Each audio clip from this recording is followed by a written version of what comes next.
મિત્રો જીવનમાં બસ એક જ કામ એવું કરજો કે તમારા બાપના નામથી તમે ના ઓળખાવા જોઈએ, પણ તમારા નામથી તમારા બાપ ઓળખાવા જોઈએ.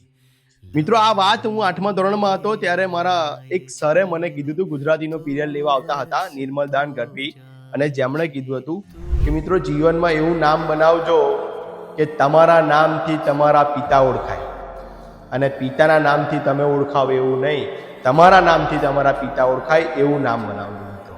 મિત્રો આ વાત મને ધોરણ 8 થી યાદ રહી ગઈ છે, અને ત્યારથી જ મેં મારા જીવનમાં એક એવો નિયમ લીધેલો કે હું એવું તો કંઈક કરીશ જ કે મારા નામથી મારા પિતા ઓળખાય. સાહેબ, આ કામ તમે કરશો ને તો તમારા બાપની 36ની છાતી ફૂલાઈને આમ છાતી ઠોકીને બજારની અંદર ફરી શકશે.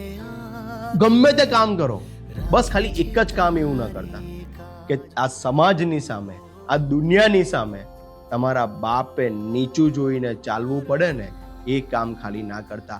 બાકી તમારામાં તાકાત હોય ને એ કામ કરજો. બસ તમારો બાપ ખાલી 36ની છાતી ઠોકીને ફરવો જોઈએ એ કામ કરજો. મિત્રો એટલા માટે જ કહું છું કે ગમે તે કરો, કંઈક પણ કરો, પણ જીવનમાં એટલું રાખજો કે તમારા નામથી તમારા પિતા ઓળખાવા જોઈએ. કારણ કે 12મા ધોરણ સુધી હોય છે ત્યાં સુધી તમે તમારા પિતાના નામથી જ ઓળખાવાના છો, પણ એના પછી તમારે એવું નામ બનાવવાનું છે, તમારે એવું કામ કરવાનું છે, અને એ કામ કેવું કરવાનું છે? સાચું અને સારું, કે તમારા નામથી તમારા પિતા ઓળખાવા જોઈએ. કોઈ એવું ખોટું કામ ના થઈ જાય તમારાથી કે જેનાથી તમારા બાપને નીચું જોઈને ચાલવું પડે. મિત્રો, કારણ કે બાપ એ બાપ છે.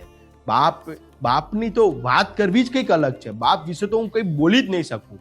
બસ ખાલી એટલી જ વાત યાદ રાખીશ કે તમારા બાપને 36ની છાતી કાઢીને બજારમાં ફરે ને, બસ એવું કામ કરજો.